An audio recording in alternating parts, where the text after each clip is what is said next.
Donald Trump's economic agenda has hit a massive stumbling block. That's after a U.S. trade court ruled that an emergency law invoked by the White House did not give the president authority to impose sweeping tariffs on all of America's trading partners.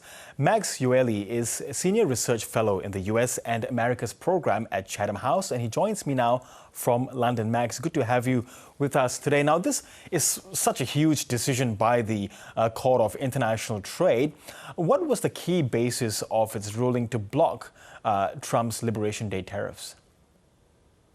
I think we step back. President Trump has employed tariffs as a tool of first resort in a way that is unseen in American politics in decades. And in doing so, he relied on the International Emergency Economic Powers Act for a novel usage of tariff authority under that act, which had previously only been used to impose sanctions on trading partners and on individuals.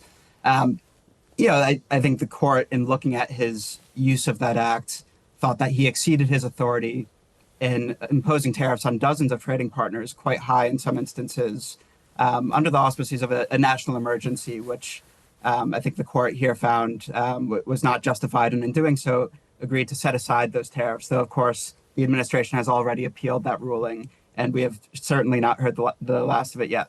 Yes, I mean, it doesn't, just to be clear, it doesn't apply to all tariffs, doesn't it? I mean, there were existing tariffs on imports of steel and aluminium from across other countries. Yes, of course.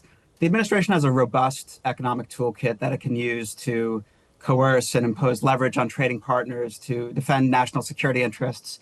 And the tariffs that are covered by this case are only one portion of the administration's efforts. There are others, as you mentioned, sectoral tariffs on automobiles, on steel and aluminum, with other investigations in the pipeline that still apply and can apply going forward. I think a crucial distinction is that for some of those authorities, they require that there be some procedural safeguards and an investigation as a predicate to imposing them, as opposed to the tariffs covered by this ruling, which are much more unilateral and immediate. So even though it's not a complete step back from the U.S. tariff posture, it does provide a little bit of breathing room for trading partners around the world as they try to decide how to move forward facing the threat from the United States. Yes, now Donald Trump, he is not likely to back down or be embarrassed by the trade court's decision, but can it be overturned, say, by the Supreme Court that is stacked by Trump appointees? Absolutely. So we certainly haven't heard the last of this case. The first step is an appeal to an intermediate appellate court, which the administration has already undertaken. Beyond that, the case will likely end up at the Supreme Court. Here, I think the range of outcomes, both substantively as well as the timeline, is very wide. This could very well drag on beyond the midterm elections, perhaps even leading up to the presidential election in 2028. I think what to watch is the speed with which the court decides to take up the case, and then also whether or not it stays the lower court's ruling in the meantime. Does it allow the tariffs to take effect, or does it keep the lower court's ruling intact? But at the end of the day, this is just one of many cases that will come before the Supreme Court with quite a political valence, where they will have to decide, how do they want to address it, whether they want to tackle it on the merits, on the issues themselves, or to look for some kind of procedural hurdle that can send the case back down or otherwise punt it. Yes, and do you think the president might be exploring other avenues to impose tariffs that are similar to those Liberation Day ones?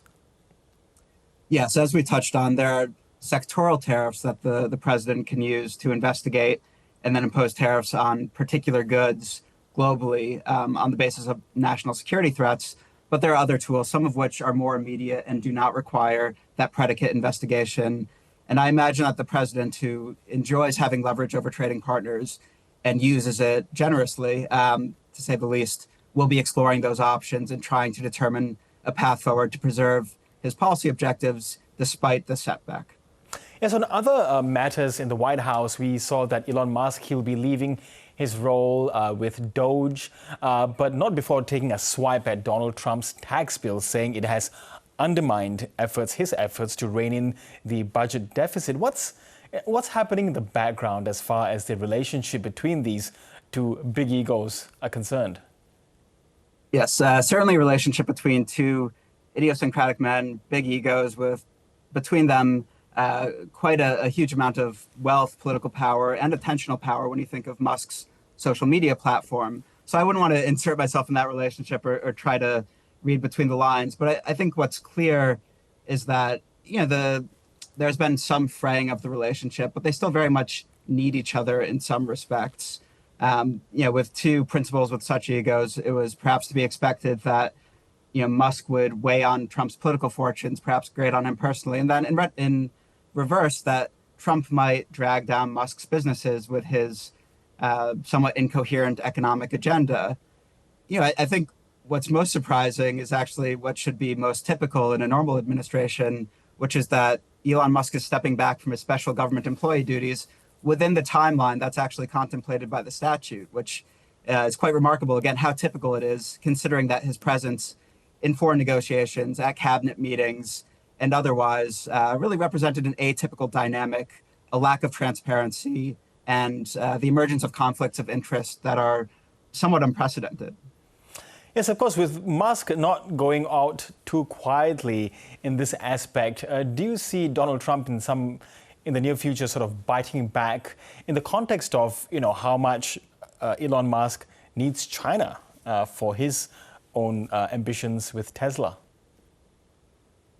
It's difficult to say whether the president would focus on that piece of Musk's businesses to go after him. I would say, there is some indication that those within his orbit would push that angle, and it speaks to the kind of unwieldy coalition that the president represents. Okay, Max, Yeoli, really appreciate your analysis on the program today. Thank you so much. Thank you.